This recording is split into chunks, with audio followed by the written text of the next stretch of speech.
Hey, quick note before the video starts. The audio in this video is a little bit scratchy, so bear with me through that. I've got some better microphones now, so moving forward we'll have better audio. Thanks. All right, welcome back. The time is finally here. After almost 2 years of waiting and dealing with a couple of different shops, the new interior is finally ready to go in the boat. I ended up having to go to a new shop. Mark up at K&M Upholstery absolutely killed it with this interior. This stuff looks great. I'll show you up a little bit closer here in a second. But we're going to go ahead and put these back in. They're exact replicas of the original seats that I had. I took one of the originals apart, made exactly the same thing again. The only change I made is a lower base. I set the base about an inch or two lower. I forget, it's been a couple of years now. But the base is a bit shorter, just to get the seat down a little bit, get you a little more under the windshield, kind of sleeker look, not have the seat backs as high above the windshield line. I kind of like the sleek look without the backs above the windshield, but I really want to keep this thing close to looking original as I can. So let's take a look at the seats. Changed up the color a bit, as you can see, but they're the same exact shape and a very similar design. I changed up the patterns. Instead of having the pleated look, I did the diamond stitching here, which I really kind of like. Gives it a bit of a more modern feel without sacrificing too much of it. The shape of them, again, is all the same as they would have been when they were new. And the back-to-back seats, I like them. We do a lot of water skiing with this boat still, and they work great for water skiing. I did step up and got the Hydrostream logo embroidered into the fabric here, the vinyl, for the rear panel. So that sits on. I've got some hooks I made. So these kind of aluminum tabs here, they just drop down into the fuel tank. So in the fuel tank, that's what these little tabs in the front corners are for. So it just sets down into those. The original rear panel just had a bungee cord that I think it was hooked on either the transom or it was on the rear floor area, and literally just sat there with a bungee cord pulling it up against the back of the boat where, you know, the thing flopped around, flew out a bunch. The side panels as well. I've got the other one up here. These guys, the originals of these things, would fly off all the time. I don't know if people have the original setup still or have seen them, but they're basically a hook that was mounted to the side of the boat, and they sat inside of a hole on those. And you hit a big wave or something, them things came off. They went flying out of the boat all the time when we were younger. So I set them up. These have a 1/4-20 stainless steel T-nut. So the big head is on the back side. So these will actually bolt on this time. And that way it'll stay. Go ahead and pull the control box back off of there. And then we'll get the other side panel mounted up. And then we'll work on getting the seats put together. So the seat uprights, again, these are identical to how they were from the factory. There's just 3 holes on either one of these, so these just bolt onto the bases.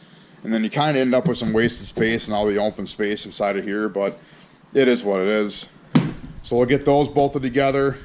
I used a piece of angle iron that bolts onto the base, and that bolts into the boat onto the seat mounts that I made. So these are another piece of, I think they're 1/2-inch plywood, if I remember right. And those have T-nuts mounted on the underside of them, so the seats bolt into that. I did it this way mainly because at the time, I didn't want anything going through the floor.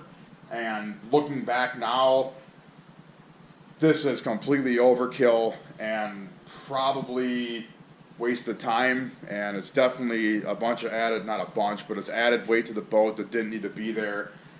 If I were to do the exact same job now, I would just put T-nuts right in the floor and then just seal everything up really well with resin or gel coat or something like that, and save, you know, a ton of time of putting those in, doing all the glass work, all the sanding around them. Now the floor is not flat.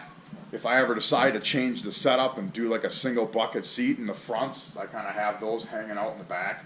But with this boat, I don't ever plan to change it. It's going to run with these seats. I mean, I just paid decent money to get it all done, so they're going to stay with it forever. I love the look of them. And Anyways, I got the other side panel in, so I'll walk around the boat.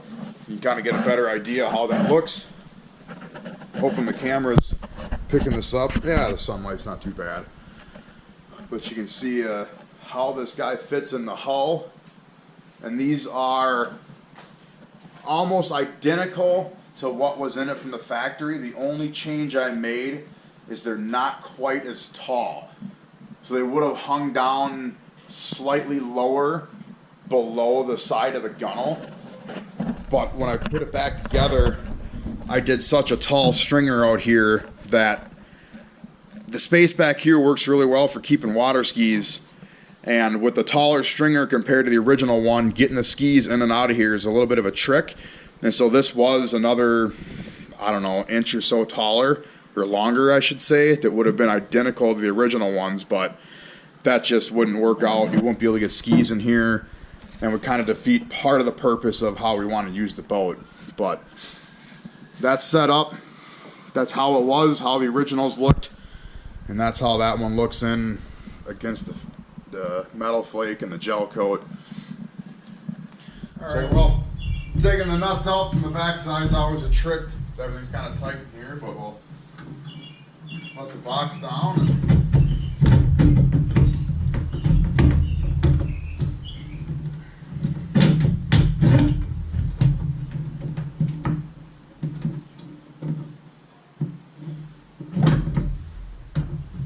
That'll hang like that for now, and we'll go over and punch these holes into the side panel here and get it mounted up. Okay, so we're going to knock the holes through here, take a scratch awl and poke a hole through the opposite side of it so we know where we're at. So that's all the way through. And that's a good hole that I can see now. Get this guy.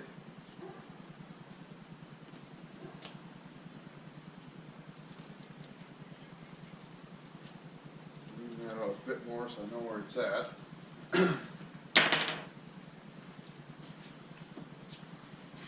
Then we'll see how the trick works. I'll heat up the punch and kind of melt its way through there, which seems like it should make sense. That it'll melt everything as it goes. Nothing will be frayed. It shouldn't spread beyond that. So we'll give it a try.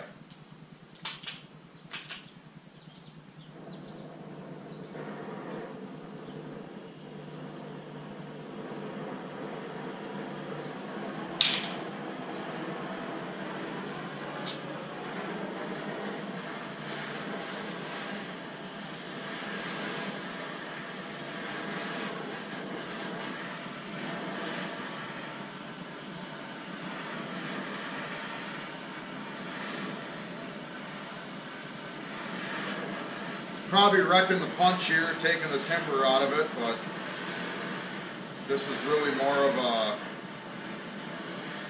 pen for lining stuff up, forcing it into shape, so I'm okay with sacrificing it.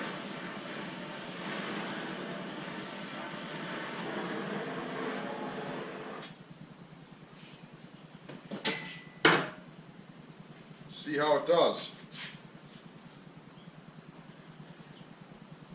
Oh, that is beautiful.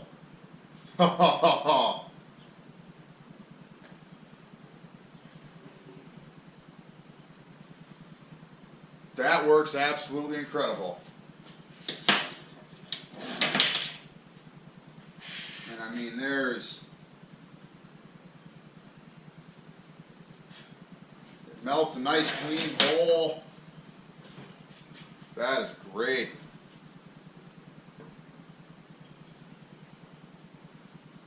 Yeah, and you can even see, I'll cut and I'll bring the camera in closer here to show you. So you can see just how nice that is. Melts a nice little ring around the edge of it. Yeah, that won't rip or tear and fray back or nothing. Same with this other one. That's a great trick. So like I said, I have no shame. I picked that up from Derek on Vice Grip Garage, and thanks for the tip, Derek. It works awesome.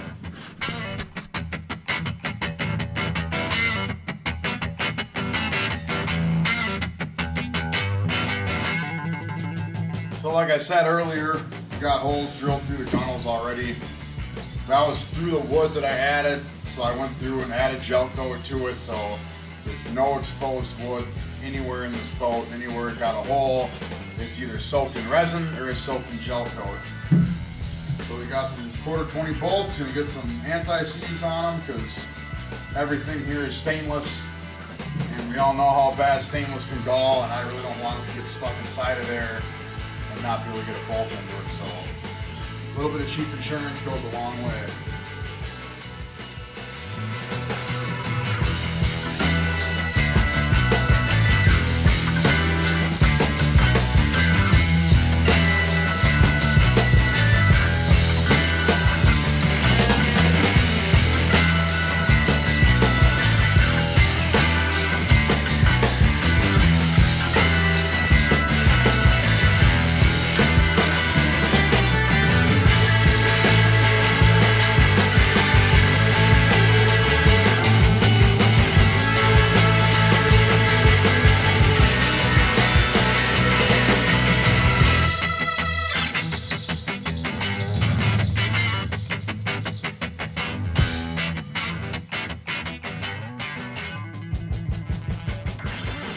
Alright, moment of truth. See how the control box is going to fit back in through them holes.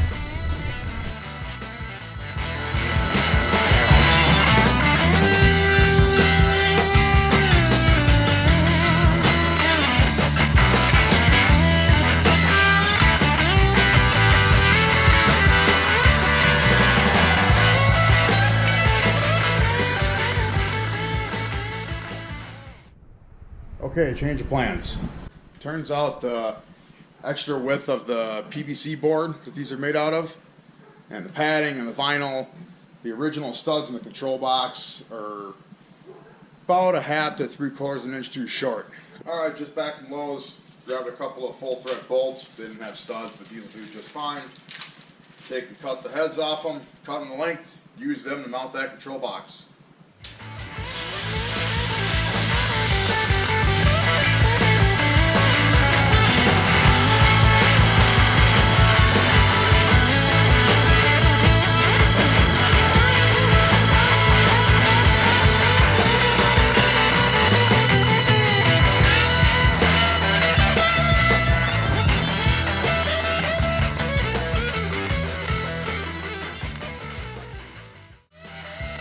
Well, I know for a fact the shorter one's gonna be the perfect length. This is how the old one was.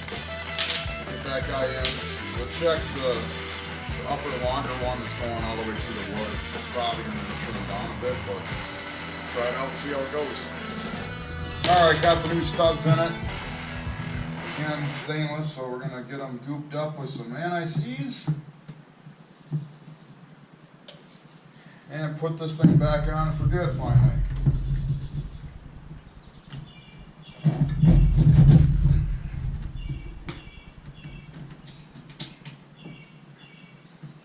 Alright, so what's happening, I'll probably get the camera off the tripod and show you, but my steering hoses run right along the back side of this, and this stud pokes out kind of right towards them, and I got to take about 1/2 inch off it, so we'll pull it back off, cut another 1/2 inch off it, and then we should be good with it.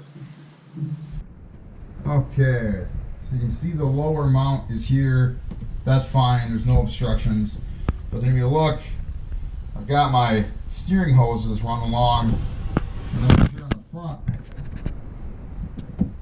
this pokes through. There we go. It's kind of dark there, but it's pushing right into them hoses. So I really need it to be shorter, with just enough room to just get a nut on it, get it into the nylock or the lock washer.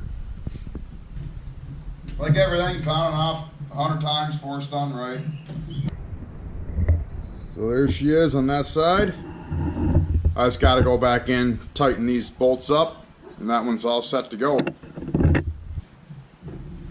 Alright, the rear panel, drop that into the mount in the tank. That's how that guy sits. coming together.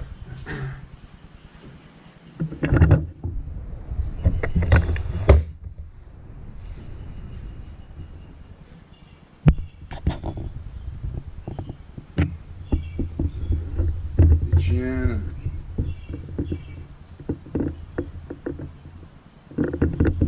loving the way this is coming together.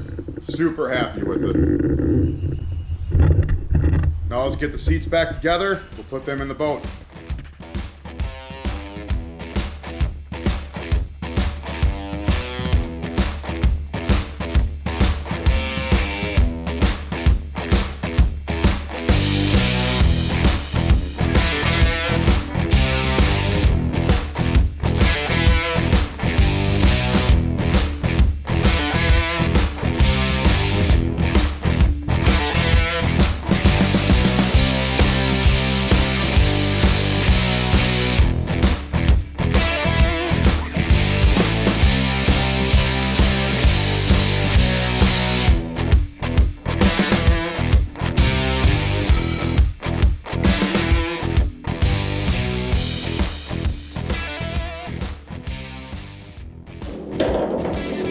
There they are, good to go.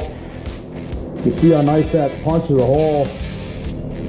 And you won't see any of that once the washer's on there.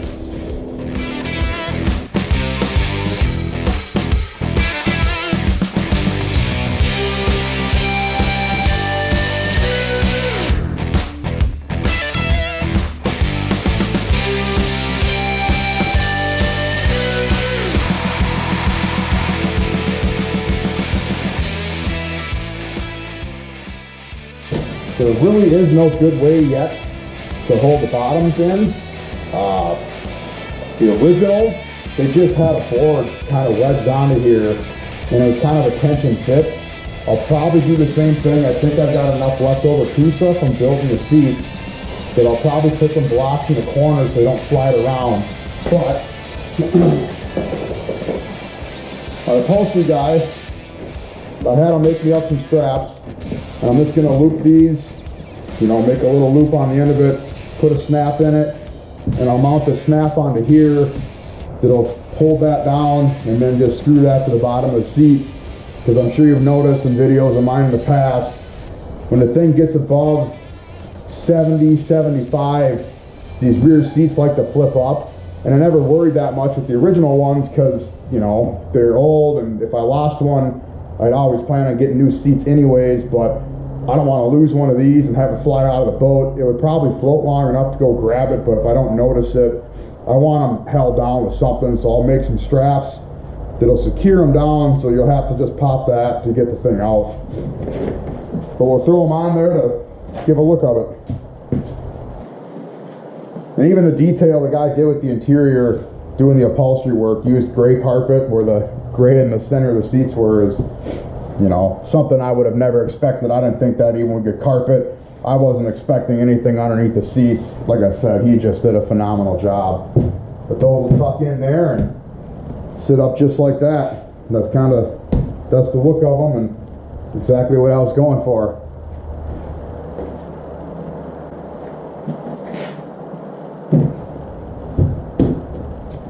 So next I'll mount the angle iron to the aluminum, I should say, angle iron to the sides here. That's going to hold them to the floor of the boat. All right, so we got the angle iron mounted in the seats. Everything in here is ready to go. Got some small straps to help hold the bottoms on. Real simple, threw a snap on the seat base there, and very simple, easy design. I'm also doing carpets. I set them up to be snap ends, so they went and got them hemmed or the edging done on them, and so they kind of look a bit like a floor mat, I suppose. Got snaps on all these guys, just need to mount the other piece of that into the floor. So I've got the floor drilled out. Kind of hard to see there, but pre-drilled a small hole for the screw, put a big countersink on it. I'll use some 3M 4200 to seal that up to keep the floor sealed. We'll put all those in the front since that'll be way easier to do with the seats out. Get the seats back in it, we'll get the rear carpets in and mount all them up as well.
look at that. This stuff turned out absolutely incredible, and I couldn't be happier. We'll get the carpets in it. We'll finish this video off with the first dip in the water for 23.